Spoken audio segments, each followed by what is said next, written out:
माया गांव की एक चाय की टपरी पर बैठी है। आसपास के कुछ लोगों से वह बात करने की कोशिश करती है, लेकिन लोग Do you know टालमटोल वाले anything जवाब देते about हैं। a माया, mysterious वो boy? आदित्य, क्या वो हमेशा अकेला ही रहता है? गांव वाले हंसी में, वो उसे कौन पूछता है? पागलों जैसा बर्ताव Very करता है, पहाड़ों funny. पर चला जाता है और हवा से बातें करता है। दूसरा गांव वाला, वो अपनी उम्र का हो गया है, फिर भी कहीं काम नहीं करता। स्कूल भी अधूरी छोड़ दी थी उसने। माया, लेकिन क्यों? गांव वाले, आखिरकार उसका कुछ नहीं हुआ, माँ बाप चले गए, वो अकेला ही रह गया, फिर लोगों ने उसे भुला ही दिया। माया का मन बेचैन हो उठता है। माया का मन बेचैन हो उठता।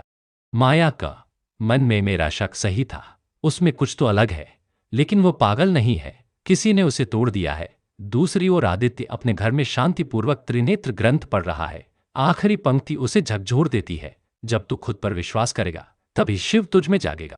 उसे महसूस होता है कि ये सिर्फ कोई कहानी नहीं, ये ग्रंथ उसी के लिए है। आदित्य अपने आप से, मैं पागल नहीं हूं, लेकिन मैं ही क्यों? और अब क्यों? उसी वक्त एक रहस्यमय घटना घटती है। जहां वो बैठा होता है, जमीन पर पोम का चिन्ह प्रकट हो जाता है। दोपहर को माया गांव के बाहर जंगल रास्ते में फोटो खींच रही होती है। तभी एक पेड़ से सांप उसके ऊपर झपटता है। वो चीखती है, नेहा। आदित्य अचानक कहीं से दौड़कर आता है। वह सांप को दूर फेंक देता है। न सिर्फ फेंकता है, बल्कि सांप जैसे हवा में रुकता है और फिर जमीन पर गिरता है। माया स्तब्ध रह जाती है। आदित्य उसे हाथ देता है। आदित्य, तुम ठीक हो? माया, डरी हुई और चकित, हाँ, लेकिन वो कैसे? तुमने क्या किया? आदित्य कुछ नहीं कहता और वहां से चला जाता है। माया का मन पूरी तरह हिल चुका होता है।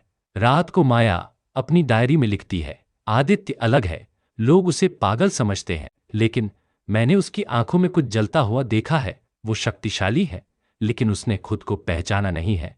मुझे ये सब समझना है। डायरी बंद करते ही वो आकाश की ओर देखती है, जैसे वहां कुछ बदल रहा हो।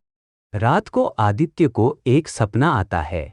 जमीन पर बिखरे असंख्य अस्त्र शस्त्र, एक विशालकाय राक्षस और ऊपर से आती एक आवाज, युद्धम भवति तव आत्मयुद्धम भन त्रिनेत्र नाशक्ति तरि उत्तरदायित्वम। यह शक्ति नहीं, उत्तरदायित्व है। आदित्य पसीने से भीगा हुआ उठता है। आज पहली बार उसे एक पल के लिए अपनी आंखों के बीच में तीसरी आंख चमकती हुई महसूस होती है। चारों ओर सन्नाटा है। दूर कहीं से हल्की घंटियों की आवाज आती है। आदित्य अकेला चलता जा रहा है। उसके चेहरे पर उलझन, पर अब डर नहीं। पेड़ों के बीच से एक नीली रोशनी आदित्य पर गिरती है। उसकी तीसरी आंख हल्के से चमकती है, पर वो इसे दबा देता है। पीछे से एक रहस्यमय आवाज गूंजती है, जागृति की पहली सीढ़ी पूरी हुई, पर युद्ध अभिशेष है। जिस शक्ति को तू खोज रहा है, वो शक्ति तुझे नहीं, तू उसे चुनेगा। माया अपने कैमरे से एक पुरानी मूर्ति की तस्वीर खींच रही है। तभी उसकी स्क्रीन पर कुछ ग्लिच होता है। जूम करने पर मूर्ति की तीसरी आंख में भी वही निशान चमकता है जो आदित्य के माथे पर था। माया धीरे से चौंक कर, यह वही चिन्ह है, त्रिनेत्र। त्रिनेत्र जागा है। अब देवता और राक्षस दोनों उसकी ओर बढ़ रहे हैं। एक रहस्यमयी गुफा जिसमें बैठे हैं तीन छायाएं, उनमें से कहती है, शिव की शक्ति फिर से धरती पर है। अब अग्नि भी जागेगी और छाया भी। पीछे एक भित्ति चित्र दिखता है, जिसमें एक योद्धा है जिसके तीन नेत्र हैं और उसके सामने खड़े हैं अर्ध देवता और कोनर राक्षस। अभी तो कहानी शुरू हुई है। चैप्टर 4 समाप्त। लेकिन अब जो आने वाला है वो तुम्हारी कल्पना से परे है। चैप्टर 8, त्रिनेत्र का प्रथम जागरण, कमिंग सून। अगर आपको भी लगता है कि आदित्य बस एक आम लड़का नहीं है, तो इस यात्रा में हमारे साथ जुड़िए। हर लिखे हमें और ताकत देता है, हर कमेंट कहानी को और गहराई देता है, और हर सब्सक्राइब इस रहस्य को फैलाता है।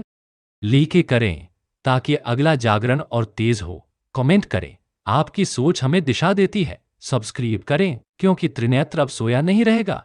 त्रिनेत्र ना शक्ति, तरी उत्तरदायित्व।